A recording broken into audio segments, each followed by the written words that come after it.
World War II was the largest and deadliest conflict in human history, and its causes are complex and multifaceted. Here are some of the main reasons behind the war. Treaty of Versailles. The Treaty of Versailles, which was signed in 1919, was intended to bring an end to World War I and establish a new international order. The treaty imposed harsh penalties on Germany, which was blamed for starting the war. Germany was forced to pay reparations to the victorious Allies, give up its overseas colonies, and cede territories in Europe, including Alsace-Lorraine to France and parts of East Prussia to Poland. The harsh terms of the Treaty of Versailles had a profound impact on Germany's economy and society. The reparations payments that Germany was required to make placed a huge burden on its economy, and many Germans resented having to pay for a war that they felt was not entirely their fault.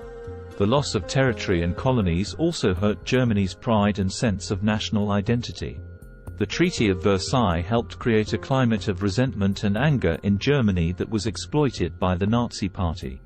Adolf Hitler and other Nazi leaders used the treaty to argue that Germany had been unfairly punished and humiliated by the Allies. They promised to restore Germany's pride and greatness, and to undo the perceived injustices of the Treaty of Versailles. Ultimately, the Treaty of Versailles contributed to the outbreak of World War II by fueling German nationalism and creating a sense of grievance and resentment that the Nazis were able to exploit. Rise of fascism. The rise of fascism in Europe and Asia in the 1920s and 1930s was a key factor in the outbreak of World War II. Fascism was a political ideology that was characterized by extreme nationalism, authoritarianism, and the suppression of individual rights and freedoms. It was often associated with a charismatic leader who promised to restore order and strength to the nation, and to pursue aggressive expansionist policies to enhance the nation's power and prestige. In Italy, fascism emerged under the leadership of Benito Mussolini, who came to power in 1922. Mussolini's regime was characterized by a cult of personality, the suppression of political opposition, and aggressive territorial expansion. Mussolini dreamed of restoring Italy to the glory of the ancient Roman Empire, and pursued a policy of imperialism that led to the invasion of Ethiopia in 1935. In Germany, fascism emerged under the leadership of Adolf Hitler and the Nazi Party, who came to power in 1933. Hitler's regime was characterized by extreme anti-Semitism, aggressive territorial expansion, and the suppression of political opposition. Hitler promised to restore German pride and greatness, and blamed Jews and other groups for the country's problems. In Japan, fascism emerged under the leadership of the militarist government, which came to power in the 1930s. Japan's regime was characterized by extreme nationalism, militarism, and the pursuit of territorial expansion. Japan sought to establish itself as the dominant power in East Asia and to create a Greater East Asia co-prosperity sphere that would encompass much of the region. The rise of fascism in these countries led to aggressive territorial expansion, military buildup, and the suppression of individual rights and freedoms. These policies ultimately led to conflicts with other countries, including the outbreak of World War II. The fascist regimes believed in the supremacy of their own nations and sought to impose their will on others, which created an environment of tension and conflict that ultimately led to war. Appeasement. The policy of appeasement pursued by Western powers towards Germany in the 1930s is widely regarded as a major factor that contributed to the outbreak of World War II.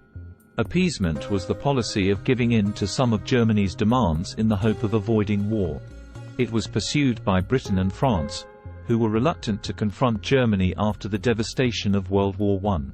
However, the policy of appeasement only emboldened Hitler and made war more likely.